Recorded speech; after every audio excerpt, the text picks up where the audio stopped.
Ici, la voix de la paix, émettant de quelque part dans la Méditerranée sur 1540 kilocycles. From somewhere in the Mediterranean, we are the voice of peace on 1540 kilohertz. And right now you can listen to the voice of peace on FM stereo. That's right, 100 on your FM dial. The anti-levels would be outdated, of course, before anyone started. Then on the page, too sincere, clearly regret, backward, way, naive, anachronistic. Maybe that'll be the point. Maybe that's why they need the next real level, as far as I can see, with disapproval. בוקר טוב, צהריים טובים, מחר צהריים טובים, ערב טוב, לילה טוב ולפנות בוקר נהדר לכם. אתם מאזינים למשדר רשת, לי קוראים ארז, משדר רשת, פודקאסט בענייני השעה, שזה מה שמעניין אותי בשעה שבה אני מדבר. אייבי נתן, אני לא יודע אם זה שם שכבר מוכר לאנשים שחיים היום, בטח לבני גילי ולדורות שלפניי.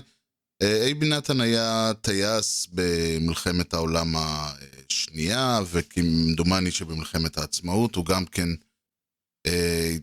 הצטיין כטייס, ולאחר מכן הפך להיות, הוא היה לו בעל קפה בתל אביב, ועוד כל מיני דברים משעשעים כאלה.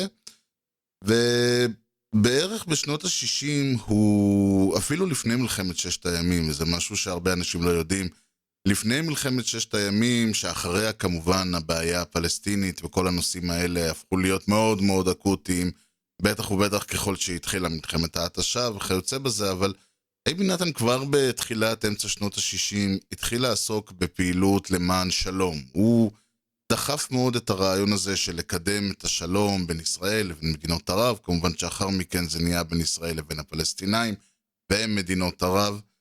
הרעיון שהניע אותו היה שצריך ליצור הידברות.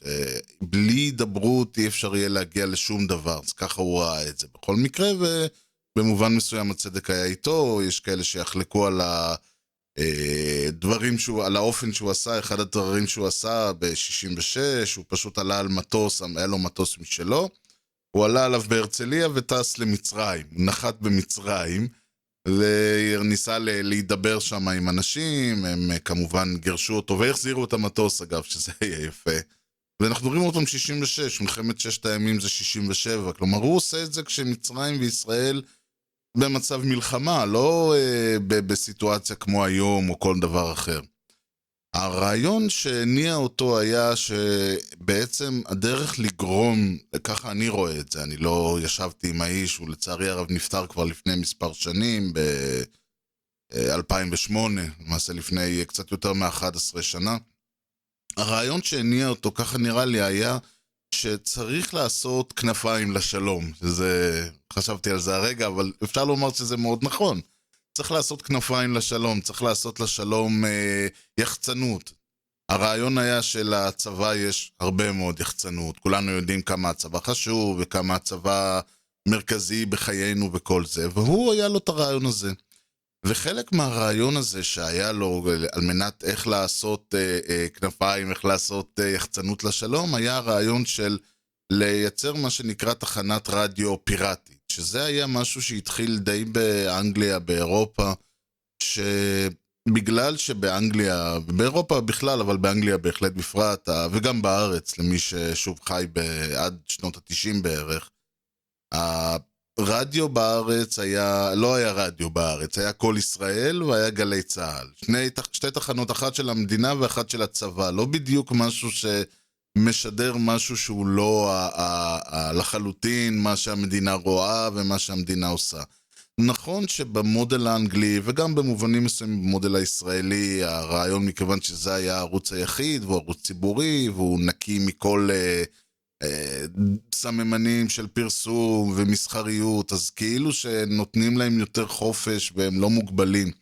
מצד שני, כמה כבר יכול להיות לא מוגבל ערוץ או תחנה או רדיו, טלוויזיה שהמדינה מנהלת, שלא לדבר על הצבא. עצם זה שהם הצליחו לעשות דברים, זה היוצא מהכלל, זה לא הכלל. זאת אומרת, זה לא שמדובר בכלי תקשורת שהחופש העיתונאי נר לרגליהם, אלא זה היה יותר ובישראל כמובן שפה היו הרבה מינויים פוליטיים, וכל המועצה של רשות השידור הייתה מינויים פוליטיים, והכל דברים כאלה, ואנשים שידעו טוב מאוד מי מורח על איזה צד של הלחם שלהם מרוחה חמה. ולכן באנגליה, ואני לא יודע בארצות הברית, אבל באנגליה ובאירופה, צעירים, חבר'ה צעירים, יצאו לספינות ושידרו משם מה שנקרא רדיו פיראטי. הוא נקרא פיראטי בגלל שהם היו על ספינות בעצם. והרעיון היה שאותם אנשים, אותם חבר'ה, שהיו בדרך כלל חבר'ה מאוד צעירים, אתם יודעים מה שאצלנו קוראים גיל צבא, אין צבא באנגליה, אז אלה היו חבר'ה בני 17, 18, 19, 20 נגיד, 21, והם שידרו הרבה מוזיקה, אבל הם גם יכלו לשדר מסרים חתרניים שלא השתמעו, וגם המוזיקה שהם שידרו, אם זה בשנות ה-60, ואחרי זה הייתה מוזיקה חתרנית, מי שחי בארץ בשנות ה-70 וה-80, יודע טוב מאוד איזה מוזיקה שידרו פה, יותר נכון איזה מוזיקה לא שידרו פה.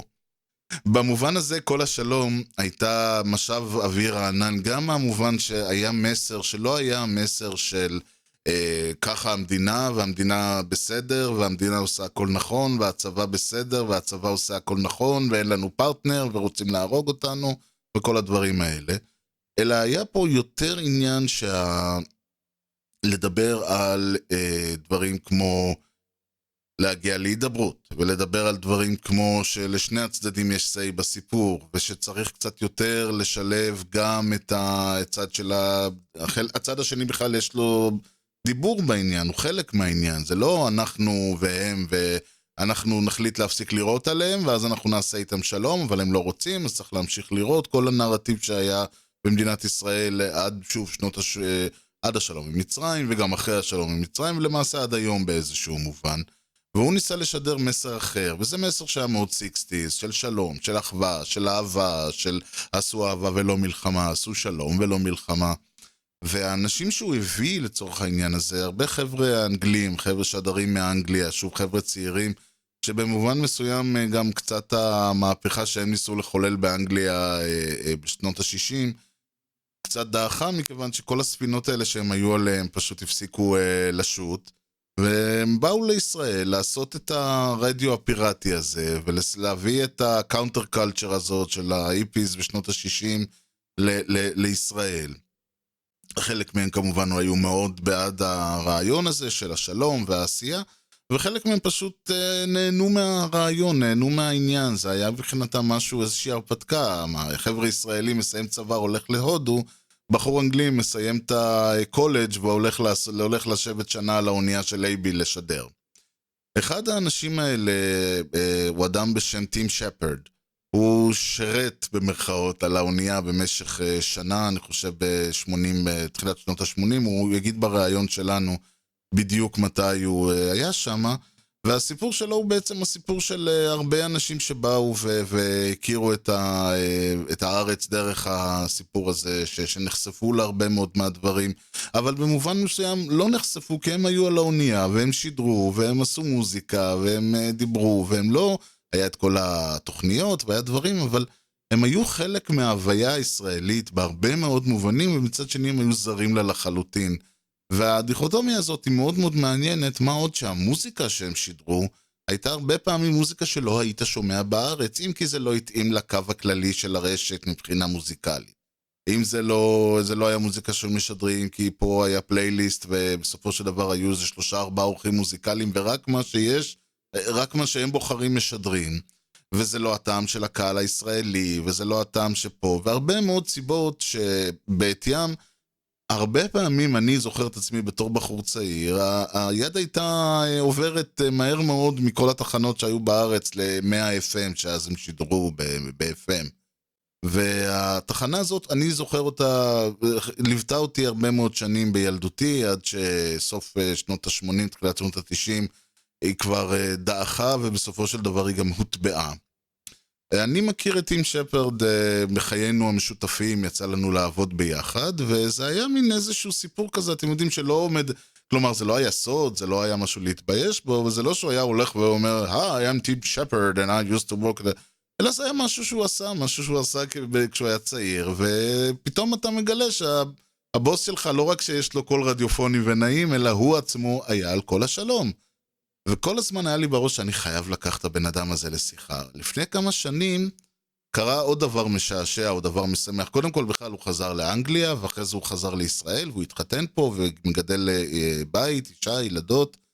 ולפני כמה שנים ברדיו 100, שזה בעצם אותו תדר שהתייתם אחרי שכל השלום הוטבע, החיו את כל השלום בזה שהם הביאו חלק מהשדרים שעוד חיו בארץ, ומצאו את כל הג'ינגלים הישנים ואת כל המוזיקה הישנה, והם הביאו את כל הדברים האלה לפה, והוא חזר לשדר, ובעצם הוא משדר ברדיו 100 עד היום, ככה שהדברים האלה זה לא משהו שעשיתי ואל תיגע בי יותר ועל זה, אלא להפך, הוא חזר לעשייה של רדיו, והוא חזר להיות טים שפרד השדר, שעושה עם הג'ינגלים של הכבשים וכל הדברים האלה. וחשבתי שזה משהו יהיה מעניין קצת לדבר איתו, לא רק במובן של מה עשית ומה פה, אלא איך זה באמת היה להיות על הספינה, איך זה היה להיות הבן אדם הזה שיושב על ספינה באמצע הים, משדר לעם שהוא לעם זר, שיש להם סכסוך, שעזבו שהם לא מבינים, אנחנו לא מבינים אותו ב100%, כל אחד חושב משהו אחר.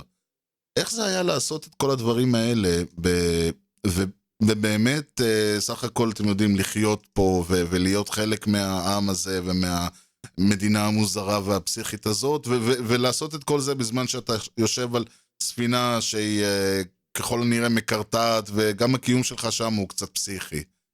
אז הזמנתי אותו לראיון איתי, לשמחתי הוא מיד קפץ על ההזדמנות, והיה לנו שיחה מאוד מאוד כיפית, וברשותכם אני ארצה לשתף אתכם בה, אז אני מעביר את המיקרופון לטים שפרד, ואנחנו כמובן נתראה אחרי הראיון לכמה מילות סיכום. ועד אז, תבלו. You know, my mother was basically an avid listener of Twilight Time, which is probably the most. I think that was the biggest hit of the station. I think, I don't know. It's certainly the show that was identified with the voice of peace more than any. Because of the sunset thing, or because of the music?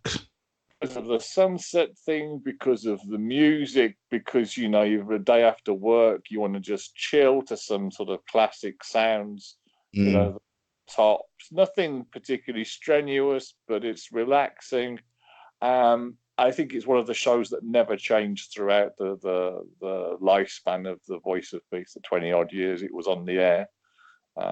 And people still remember it. So, yeah, we definitely do. So I still remember that my mother would always when I think was 6 o'clock or something like that, and she was like, "Oh, Voice of Peace," you know, change the channel, because she's like, okay, that's her show was going on, and I grew up with.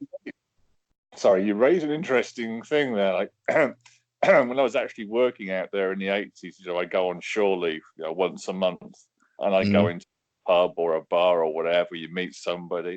Wow, I listen to your show on the radio, or you know, when I'm on guard duty, or when I'm, you know, come out of high school in the evening, you know, I listen to your show on the radio. And that these days, it's always my mother used to listen to your show on the radio, and you know, you've just said that. So. Well, the thing is, I was a kid in the 80s. That's the thing. I listened to the Voice of Peace myself as a teenager. Did you? Oh, yes, I did. Yes, I did. I mean, do you have I actually opened the Wikipedia, and you have to. Did you look at the Wikipedia for the Voice of Peace? Yeah, I'm sure I did. Yeah. There's like an audio nut who wrote down like each and every transmitter they had, and it's just insane. Yeah, that wasn't me. Oh, that was you? No, it wasn't me. Although I could have. Okay. So it was on from 1973 to November 1993. Yeah. 20 years. Yeah. You were there for which part of that? So I was there in the middle of the 80s, and I actually found my old passport from that time from the other day, a few days ago, which is quite interesting. I was actually there from the end of July 86 until December 87, with like a gap of a few months somewhere in the spring of 87. Mm-hmm. So what brought you there? I mean, did you do radio in England, in the UK? Yeah, it's always been a bit of a hobby, radio and electronics, since I was knee-high to a grasshopper, I suppose. Mm-hmm. And I got into ham radio. Actually, recently got into ham radio as well. But so the technical side. And when I was in my sort of late teens, I found a rock pirate station on the air in the city where I lived in the UK, in Birmingham. And it was great. I wrote to them and they said, "Oh, but by the way, I know something about transmitters and antennas and stuff." So I ended up helping them out. And in those circles, it was known that you could actually go and work on a real big radio station, not like a Sunday afternoon pirate. Right. There was one in the North Sea, which was Radio Caroline, which I eventually did.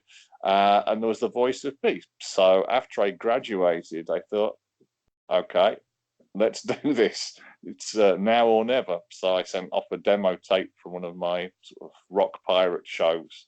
And then I got a phone call saying, we'll get the tickets. Can you come out next week? Oh, they were. So first time on the boat, you're like, how is it going? You're landing in Israel. You've been ferried to the boat. How was the first time for you? Okay, so I mean, you get to Ben Gurion and you understand that you need to. I don't think they do it now. There's a bus 222 that used to take you to the hotel district from the airport. Found the hotel. There was a Voice of Peace hotel, or we had a room in the Astor Hotel on Nayarkon. Arrived there, found a couple of guys on shore leave, and they said, "Okay, well, we'll take you to see Aibey in the morning, but we're going out for a beer now. Do you want to come? If you insist, So yeah, I ended up helping one of the guys back because he was almost incapable of walking. He drunk so much. And next day, get to the office, meet the man himself, who had a million other things to do, but just do as you're told and keep the link short. Don't talk more than 10 seconds. And the usual warnings that we used to get. There was a boat taking you out in the afternoon. So we went down to the marina. One of the guys was going back onto the ship with me on my first trip out. There was another new guy from Ireland, I think. And I remember sort of sitting on the beach by the side of the marina. And I wasn't really used to the heat, so I was hot, so I took my T-shirt off. And like for about a week after that, the skin was falling off my back. Learned not to do that. Stuff I remember from then. We had to hand our passports in to the police at the marina, and they give you like a shore card. So they put your passport in a safe, and you get a shore card that says you're working on this particular ship, and you have your photo and stuff. So I mean, you can say it's a pirate radio station, but they knew exactly where it was, the authorities knew who was working out there precisely. Yeah. So it's sort of pirate, or it was a sort of pirate. So yeah, anyway, I get out there on this little tender boat, and I think it took about 20 minutes, I think, from the marina out to the boat. And this ancient suitcase, which they were hauling it up from the tender onto the ship, and it sort of fell out the rope cage that it was in. So my suitcase went into the sea between the tender and the ship, and that really screwed up my favorite Zenith camera that I had, the old Russian camera.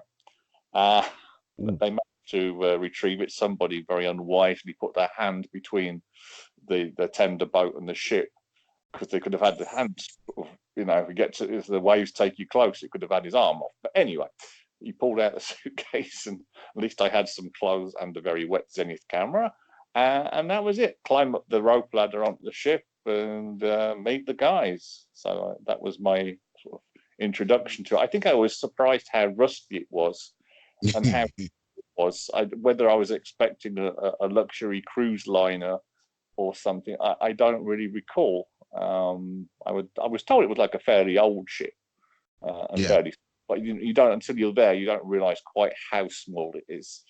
And then I got shown to a cabin below deck, and meet the rest of the guys. And I think even the same day they put you in the studio and say, okay, here's a stack of Russian records, just play those. You don't need to say anything. It was like a Russian show in the evening, I think after twilight. You may remember better than me. And that's actually that's new to me. I will have to confer with my mother if she remembers that, but no. Yeah, so in the evening there was like an hour of Russian music, and the other one that we call it spinning, because you don't actually say anything, you just spin the records. Do I need to explain what a record is? No. Well, vinyl. Let's call it vinyl. They'll relate to that. The music media. Yes. So, this was your first time on well, you're British, so probably this wasn't your first time on water, but did you have any seafaring experience? No, not really. I'd been on what might be described as anorak trips. An anorak is a bit of a radio fan. I went to the Radio Caroline ship on a visit a couple of times, but that's about, and sort of pleasure trips and a ferry from France to England, but I wasn't a sailor or anything. So seasick or whatever? Oh man, mostly not. I do recall that on my birthday that year, I was seasick, and that was the one and only time. And I remember I'd done the afternoon show, and I went up to the galley, and there'd been a fairly rough sea, and the ship was rocking listing quite heavily. Yeah. And backwards and forwards. And I saw this plate of stew in the galley with like a greasy, oily surface to it, and it was just sort of sloshing backwards and forwards in this bowl. And I looked at it, and it looked at me, and I just ran out the galley and over the side, blah. And that was the only time I was seasick. No, dear. Because if there's two things I remember very clearly, first is what you said, that the whole wink, wink, nudge, nudge, pirate, but not really affair. And the second was that it was always referred to as like a rusty old thing. And I would always imagine, people sitting in that thing, half sinking and like trying to, and now let's move to the thing and put the record on and go and throw and heave ho and go back. But that did happen, but not with me, fortunately. All right. Okay, so basically you're sitting in a cabin. You're sitting. You're in a cabin, and you have like a schedule. Did you have a routine, or was it like okay, you do the morning, he does the evening? Yeah, so I guess somebody would be nominated to program controller. Basically, Aibie's right-hand man actually on the ship, because Aibie at that stage didn't come out the ship while it was at sea. So the program controller would assign who got what show, who got the shore leave, who was up next for shore leave. And yeah, so I mean, the day would, it depends. The day looks like you would typically have one or two shows to present, maybe another one just to spin, like the Kasa, the Mizrahi music at lunchtime, or the Russian in the evening, whatever. You get one of those. But apart from that, your time's your own. In the summer, we would go on the deck and just sort of lie in the sun. We'd go through the record library, and there was a lot of records. There must have been, I don't know, I couldn't put a number on it, but certainly thousands of albums, and very few single records out there, but mostly albums. Going through that, finding interesting new stuff. Just sitting in the production studio, we had a logger tape running a reel-to-reel tape. Whenever you open the microphone in the on-air studio, it would record whatever you said, but not for quality control, but for, I guess, sort of for quality control. We would listen to each other's shows. And I guess it was a really good place to learn radio because there were some really, really good people out there that knew how to present, how to use the medium, how to communicate, how to put together a great sounding music show. And there's something of a skill to it. Yeah. So we would sit there in the evening and just sort of say, what the hell did you say that for? And wouldn't it have been better if you just faded it out there between the song, whatever, you know? So there was quite a lot of that, and reading and writing letters. You'll obviously be aware this was before the internet became widely available. And that was probably about it. That was our existence. Right. So you did pick the music you were playing, because I always wondered about that. Yeah. So unlike some other pirate radio stations I've worked on, it was fairly open. Each show had a sort of a format. We needed to play a couple of Hebrew language songs per hour. But beyond that, it was kind of free choice. Basically anything that wouldn't annoy Maybe. Right. Funnily enough, working on a radio station now, and the owner also complains about music choice sometimes, which is kind of ironic. So yeah, I mean, if you knew that he would wake up about 8 o'clock in the morning, let's say, so you could pretty much play what you wanted until around about 8, and after that, you just tone it down mildly. Nothing with kind of wailing guitars. I used to hate wailing guitars. Because if you play something that you didn't like, we had a ship to shore radio, and he had a Motorola, a walkie-talkie always with him, and he just called you up and it'd come out through the speaker in the studio and, what's this? Take it off now. But Maybe it's the Stones or something. I don't care. It's my radio station. So you'd have to just grab something out of the box of singles to the side, put something else on, and just go straight into the new disc. So, anyway, that's kind of digressing. But the music policy varied a lot. Overnight we had rock shows, we had disco shows, all sorts. Well, feel free to digress, because anyway, the thing is, and this is what again I remember, there wasn't in the 80s. A lot of time I tell people, you have not lived in the 80s. People say you had great music. I said, maybe we never got to listen to it, because you only had even pop music was really, because you only had the main thing, רשות השידור, and a bit גלי צה"ל, and that's it, and the Voice of Peace, because you wouldn't, so you didn't have anything. If they didn't put it on their playlist, there was no place to listen to a lot of stuff. Right. And so a lot of people would tune in because you would play stuff from all over Europe, America, new stuff, old stuff, a lot of things. So how that worked is that we had a subscription, or Maybe had a subscription to, I forget the name of the service now, it's escaped me, but there's a record service in the States that would supply new songs to radio stations. It took a while to get them from the States to here, but we would have American songs quite readily available, and also new albums would come through. Most of the DJs were from the UK, so if somebody was coming over and we knew somebody was coming over, we knew them, we'd get word to them that we wanted the new U2 song or something like that. Or if somebody was coming over, they heard something on the Mitzad, on the chart program on the BBC, they would actually tape it onto a cassette and bring it with them.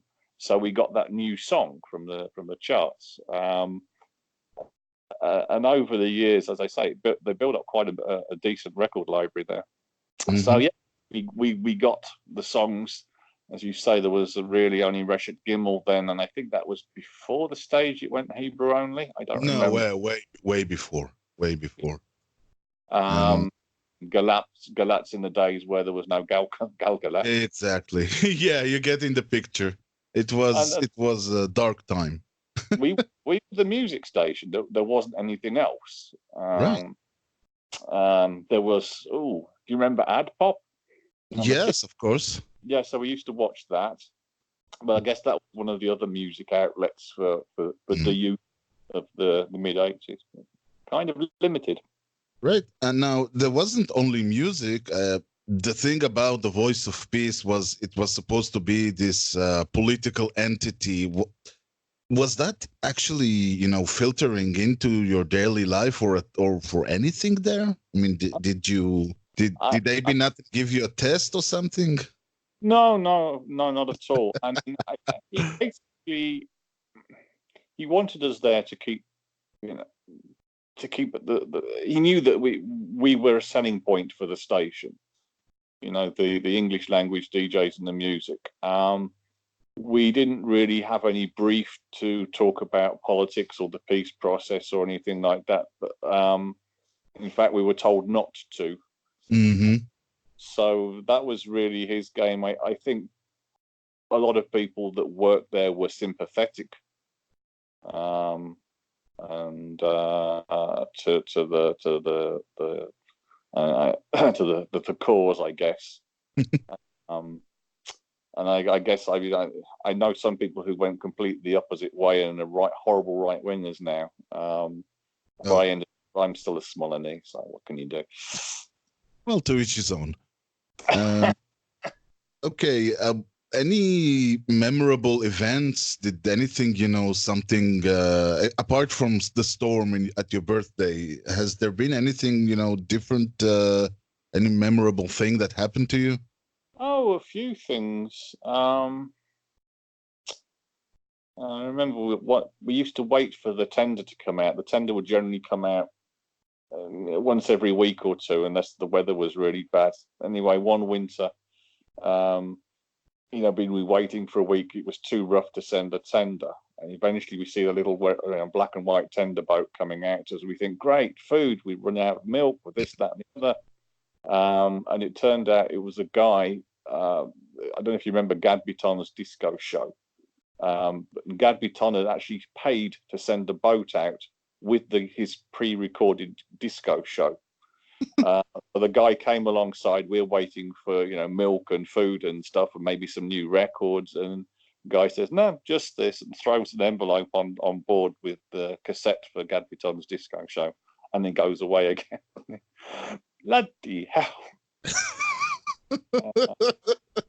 Oh my god! So. Yeah. There's some other bits and pieces. I remember Maybe once he finally went to Auschwitz, and he did some reportage from there, and it was in English and Hebrew. Normally his show was just in Hebrew. We hadn't the faintest idea what he was saying. Right. But the guy was, I think the first time he'd been, he was genuinely moved by, but to tears by what he'd seen there.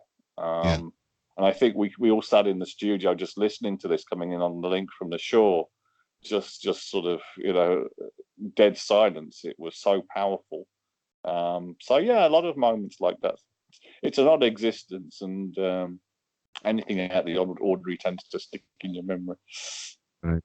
Well, just to the younger audience, this is as again the 80s. People did not visit Poland, and so nobody. It wasn't like today where everyone can go there and see for himself. It was they only heard about the organized school trips or something. No, that came later in the early 90s. Yeah. Okay, so you spent there about a year? Yeah, just over a year in total. And why did you leave, or what made you leave? Oh man, I'd actually done 2 stints of just over 6 months each, and as I said, I started there when I left university, when I graduated, and I thought it's about time I had a career, because being a DJ on a pirate radio ship is great fun, but it's not really a career. And I wanted to go back into computing. My degree was in computing, so I wanted to sort of start building that up. So it was at the back of my head that I'd like to come back, but it never quite happened, sadly. Yeah, that's why. All right. Well, that's good reason as anything. When did you learn that they were closing down? When did you learn, or where? I kind of sort of kept in touch with people that were on there and people that were in the pirate scene. They came back to the UK, and we heard what was going on, and I heard it actually made it onto the TV news in the UK that he'd sunk the ship. Were you there? No, I'd back in the UK by that stage. But I met somebody shortly after who'd been on the ship when he took the decision to sink it, when they were sinking it, and there was a video he brought back, and I saw it go down, and I was just in tears. You know, I'd been away home for a year or so, and and emotionally attached to this heap of rust. Yeah, I always thought, I mean, the station was basically offline by that point, but I always thought they should like, you know, museum it or something, you know, beach it or something, and make it into some sort of a museum, maybe for a political thing, or just you know, something that was part of the fabric of society for a long time. Yeah, well, I mean, there was always a load of plans. They were going to bring it on shore alongside on the Hilton Beach, or they were going to bring it on shore, make it a museum, or you're going to get a license to broadcast from there formally. And I know he had people like Cheech and Yossi Sarid alongside him trying to, you know, make an arrangement, but didn't quite come off in the end, which is sad. Yeah. So you went to the UK and then you came back to Israel, and the years pass, and all of a sudden, surprisingly enough, I've almost forgot the FM station, which was again one of the first FM stations in Israel, maybe the first. They had 100 FM. Exactly. Yeah, right now you can listen to the Voice of Peace in 100 FM. I actually remember that. Yeah. And so now the years pass, and you get an offer from Radius 100, I think.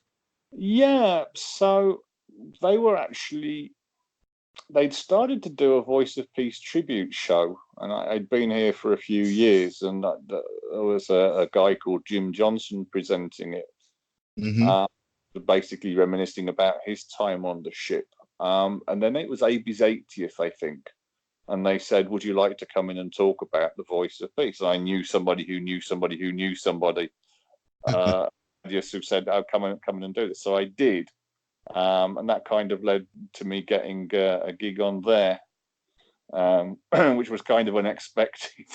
You know, I've been dining out on this experience from the 1980s for a long, long time. Indeed. And so, and basically, and as always, the funny thing is, I think your legitimate radio career has lasted longer than your pirate radio career.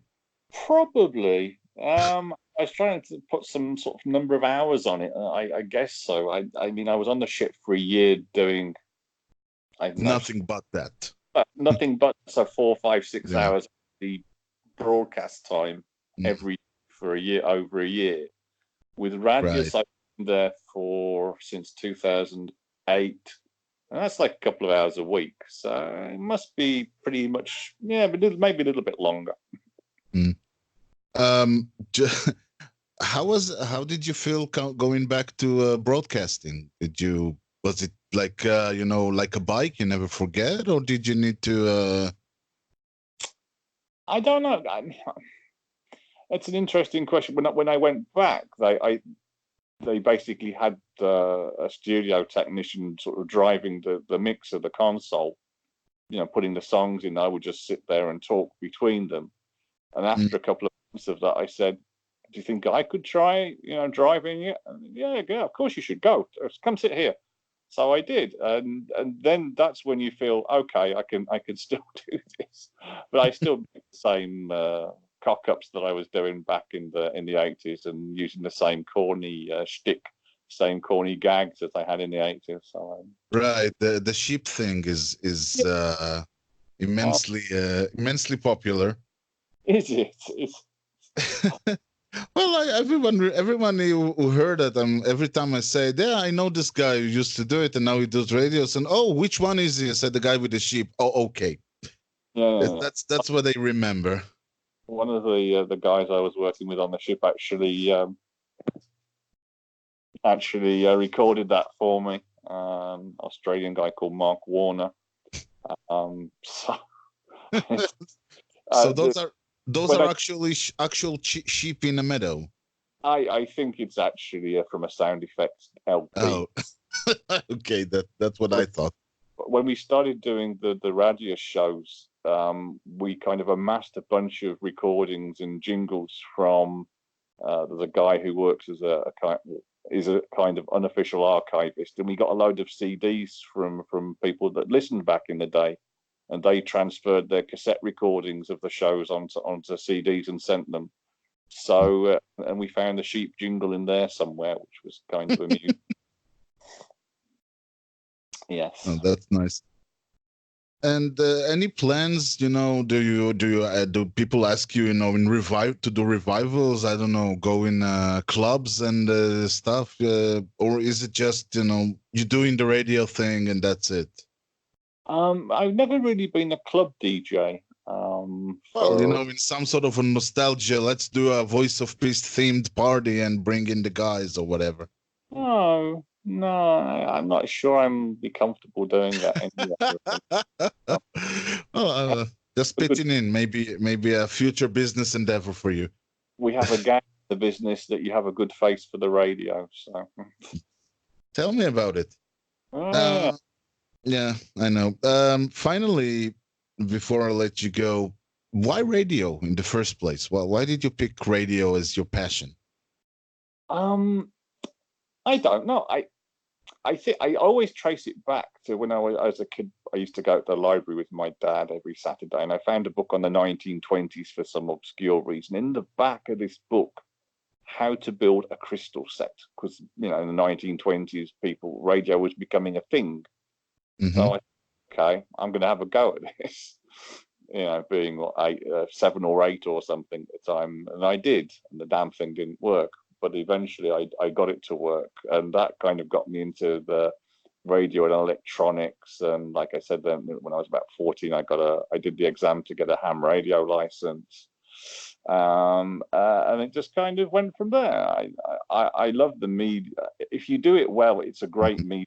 Radio, it's with you. You don't need to sort of be in the house or tied to a screen or something. You can keep it in your pocket, in the car, wherever you go. There's radio, and it's immediate. It can touch you in the same way that a painting can touch you, but with sound. So, now I'm waxing a little bit lyrical, maybe a little too. Well. That's the thing. You always were limiting yourself to those moments between the songs, I think, which is, as you said, an art into itself. What to say. You choose those songs, how you put them together, what sounds great after, whatever. So, the simplest thing, you wouldn't go from a slow ballad into thrash metal. That's too much of a transition. So you find something that will work between them, or put a jingle in that has like what we call a slow in and a sting on the out. So yeah, I still, that's for me is the best thing. I mean, I don't listen to a lot of radio, but I always love when you feel that as a human picking up those things, because Spotify and those things, they pick it for you, but they don't do a good job, do they? You don't feel that it's done by an algorithm, right? Right. play 10 songs on Spotify and it thinks it knows what you like, which is not necessarily the case. I'm kind of fortunate at Radius. We have a couple of guys, 2 or 3 guys working as music editors who really love music. They have some constraints like anywhere, but they know how to put together a show with a set of songs that works pretty damn well. And there is an art to it. And I can always spot if a station's been programmed by a real person or by an algorithm. Yeah. So, yeah. Well, I think as a podcaster, I think many of my peers, I always get the feeling that they would just love if some radio station would come and tell them come to us, they would drop everything and go. And you, as a person who did it, I think I can say that okay, I know what you're doing and you're doing it great, and I'll stick to podcasting. Oh, thank you. Okay. Okay. Well, thank you very much, Tim. It was a delightful chat to talk to you. So I wish you all the well and talk to you soon sometime. Thanks, Aries, mate. Take care. Ladies and gentlemen, I'd like to present to you the internet. אוקיי, וזה היה טים שפרד, שיחה כיפית ברמות, אני אישית כמובן מאוד נהניתי, בכלל היה נחמד לשמוע את האיש הנהדר הזה, והוא באמת איש נהדר, מהיכרותי האישי. עוד דבר שאני חושב שאפשר היה לשים לב באמת, זה קצת ככה לראות, וזה משהו שעניין אותי אישית, בכלל הרעיון הזה שיש אנשים שהיום, הרבה אנשים שאנחנו מכירים שבאים לארץ, והם באים בקטע של, אתם יודעים, ציונות ואהבת ישראל, יהודים וכאלה. מה בעצם, זה אחד הדברים שניסיתי ככה לרדת לשורש דעתו, מה מביא בן אדם שהוא לא יהודי, הוא לא ישראלי, הוא לא ציוני, הוא לא כל זה, מביא אותו לבוא ולהיתקע על הספינה הזאת ולזה, ואני חושב שקצת ככה אפשר היה להבין שהיה לו הרבה מאוד פשן לרעיון הזה של רדיו ושל גם קצת, אולי לא ציונות, אבל כן היו לו הרבה ערכים שדחפו אותו לעשות דברים כאלה, בטח בגילו. היום אולי הוא לא היה עושה דבר כזה, לא אולי, היום הוא לא היה עושה דבר כזה. ובכל מקרה, עם זה אנחנו נסיים להיום. אני בהחלט רוצה להודות לכם שהאזנתם, אני רוצה להודות המון לטים שפרד על הרעיון הנהדר שהוא העניק לי. אנחנו נתראה במשדר הבא, אבל עד אז כמובן תוכלו ליצור איתי קשר. האימייל שלי הוא ארז @משדרשת.co.il, ארז EREZ, משדרשת כותבים כמו ששומעים. משדרשת co.il זה גם האתר, אפשר למצוא שם את כל משדרי העבר, אפשר למצוא שם כמובן את כל ההערות והערות, ואני אשים לינקים כמה שאני יכול, גם לרדיוס וגם לכל השלום וכל מה שאני יכול למצוא. אין הרבה, לא עשיתי הרבה הכנות הפעם, בניגוד למשדר קודם, אבל יש הרבה חומר שאני מצאתי אחרי הרעיון ולפני ככה, שאני אשמח לשתף אתכם. תוכלו למצוא באתר גם כמובן את כל משדרי העבר, ותוכלו למצוא שם את כל הלינקים ל-RSS ולאפל פודקאסט וסטיצ'ר ורדיו פאבליק וכל החבר'ה האלה. עוד דבר שאפשר למצוא באתר זה כמובן את הלינקים לפייסבוק, שזה facebook.com/משדרשת, ולטוויטר שזה twitter.com/ארז, ואני יותר מאשמח להמשיך עם כל אחד ואחת מכם את השיחה ואת הדיון בכל נושא שהוא, וכמובן למישהו יש ראיון או כל ראיון נוסף, אז אתם יודעים, רק זה, אני נמצא במרחק כמה קליקים ממכם. וזהו להפעם, אני שוב רוצה להודות לטים שפרד על הרעיון, אני רוצה המון להודות לכם על שהאזנתם, ועד למשדרשת הבא, שיהיה לכם המשך יום נהדר, ולהתראות.